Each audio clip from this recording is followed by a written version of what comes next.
This is the week 9 reflection. Want to start off talking about Splunk and how much I hated it. Um, it seemed like a really powerful tool, but the training and teaching of it, I think, wasn't done very well at all. That was my big issue with it. There's a lot of the simpler tools, which were easier to use, were easier because it was easy to figure them out, easy to um, get involved with them after maybe 20 minutes, half an hour, maybe an hour of playing around with them.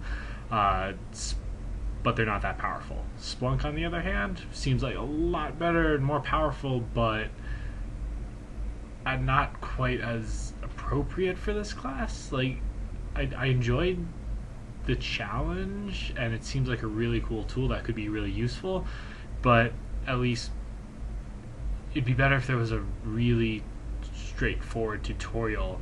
At least for me, I'm very hands-on learning, so it was really hard to just kind of have to flop around and try things, and maybe this is working, and I'm not really sure how any of this is doing things. So it was just really, really hard to navigate and get around. I'm sure if you had maybe an hour, 2 hour session of training for it, it'd be super easy and super awesome, and you could do a lot with it. I'm interested to see when people create their own challenges, how that affects it. But currently, like, maybe people will get better at it, but it just was horrible. I did not like it at all. I felt like I didn't really get anything out of it. I just got frustrated and then kind of gave up and tried to do what I could because I just got stuck. So that's my feelings on Splunk, at least. I thought my presentation went super well.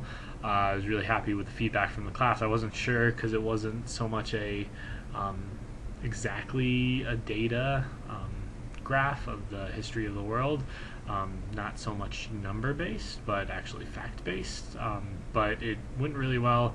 Got some good questions, some really cool ideas of what you could do with it. So overall, I'm really happy with how that whole presentation went. That was really good, and I'm happy I got it over with.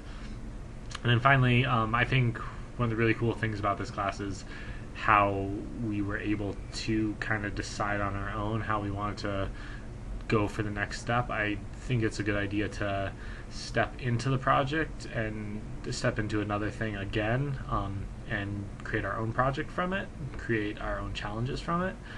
I'm interested to see how that's going to work. I'm not everyone's the best teacher. I'm definitely not a good teacher, so hopefully my challenge will end up being good. But it was really good having a good chunk of discussion on how to go about it. I think it worked out really well. And that is the end of the discussion.